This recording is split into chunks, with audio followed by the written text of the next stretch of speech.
So as mentioned by Raquel, Tools4CAP, well, the purpose of Tools4CAP is to really empower decision maker, the one drafting the CAP strategic plans in the past, but maybe the future agricultural chapter in the new regulation, to really design evidence-based policy.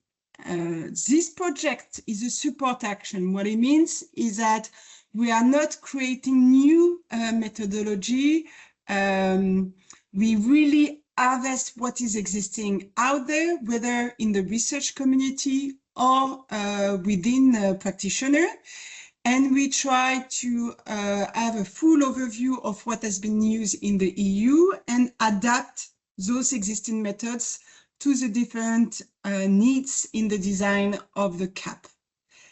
The project started almost 3 years ago, so we are in our last year, and today you are going to hear about some of the results and the adaptation of specific tools that has been done during the project life. And this project gathered more than 20 partners, and myself, I'm a part from Ecorys, and we have partners today from different institutes and different organizations. And I hope we can bring really comprehensive knowledge here. So what do? We have therefore identified the different methods and tools, whether qualitative or whether quantitative. We try through academic modules, through our website, to make this knowledge accessible to you. And we have what we call replication lab. So through different case studies, we try to adapt those existing methods and tools and see how they could work in practice. So the main target of this research of this Horizon project is policymakers and researchers, young scientists, and I'm really happy to see that you respond present today. We also involve innovators and developers, farmer organizations, and other relevant stakeholders.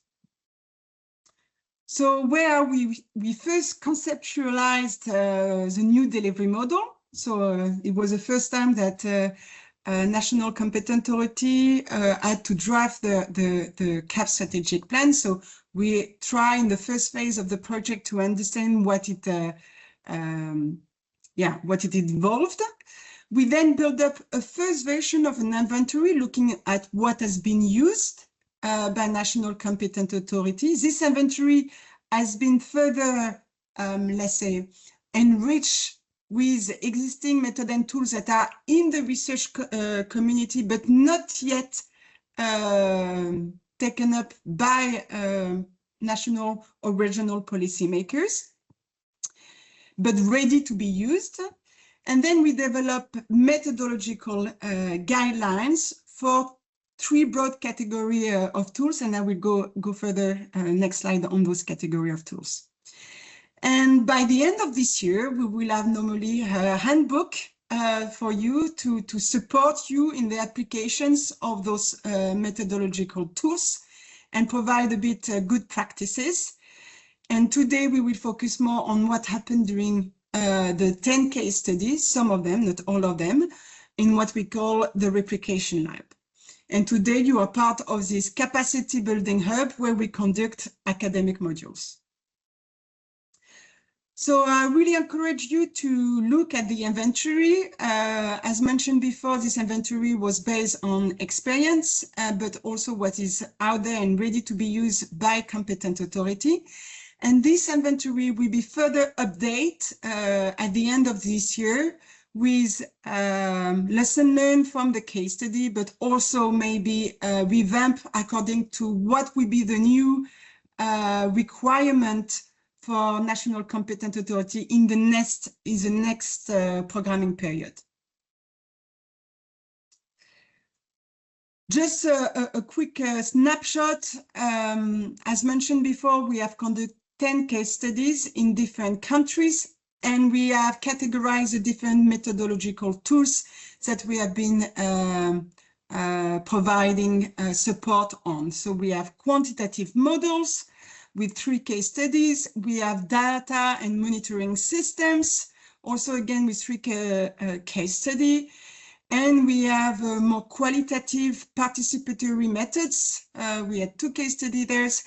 And then 3 case study looking specifically how we can integrate different methods and tools. I'm not going to spoil the next presentation, so I will stop there for the description of the case studies. And I just want to highlight again, as Raquel did, some of the deliverables that you can upload directly on our website. So I really invite you to go to scroll through them. Each of them have a kind of one-pager summary, so you don't need to read it all. You can have a taste of it, so don't be afraid to go and to download. There is always one-page summary for you to have a snapshot. So I want to thank you and wish you a nice academic module, and I'm really looking forward for the discussion to come. Thanks a lot.